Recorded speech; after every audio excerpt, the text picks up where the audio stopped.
Hi, I'm Suzanne from Rogers Gardens, and with me here is our 2025 Rose of the Year, Martha Stewart.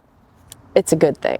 Rogers Gardens was so lucky to be one of the first nurseries chosen to present this gorgeous rose, and we are so happy to have her here.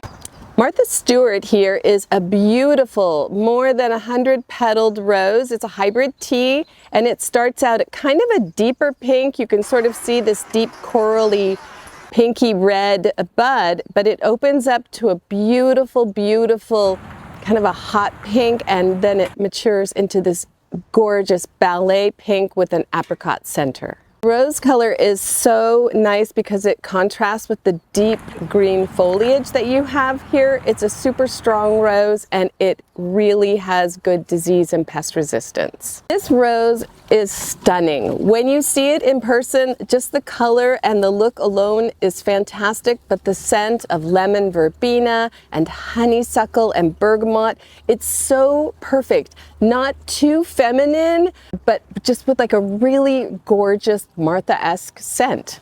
Although it is a hybrid tea, this rose is a little more compact, kind of along the lines of the Yves Piaget. It only gets about 3 feet tall and wide, so it's a perfect rose for a sunny little spot in your garden. Martha Stewart Rose is like so many other roses, not really no maintenance, but low maintenance in the sense that you're going to watch for aphids in the spring, and then maybe rust, and which you can treat with copper spray.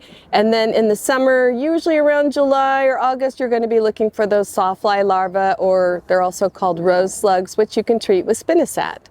Roses can be grown in containers or in the ground. It's up to you. Just make sure the container is large enough that you can have a lot of room for the roots. You want the rose to grow and to thrive. So probably 20 tall, 20 wide would be the smallest you would want to go on a container for a rose. And then in the ground, you want just 6 to 8 hours of really good sunlight.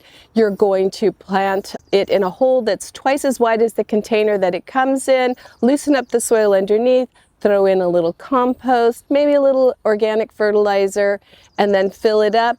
You're going to water it at least twice a week, slowly. After your rose is planted, you can mulch it, which will help keep the weeds down and also keep the moisture in. It also makes your garden look a little bit more finished. Make sure that the mulch is not touching the stem of the rose down below. Just kind of pull it back a little bit, an inch or two, and that'll be great. We're so happy to have the Martha Stewart Rose here. Glad that we were chosen to be one of the few this year to have this rose. You can order this rose online at our store at rogersgardens.com, or you can come into the store and choose your own. Thank you so much for watching. I would love to direct you to our website, rogersgardens.com, where you can sign up for our preferred guest program. You can also go to our Instagram, our TikTok, our Facebook, and especially go to our YouTube channel where you can subscribe and see all of our informative garden videos. Thank you so much for watching. I'm Suzanne, and we'll see you next time. It's a good thing.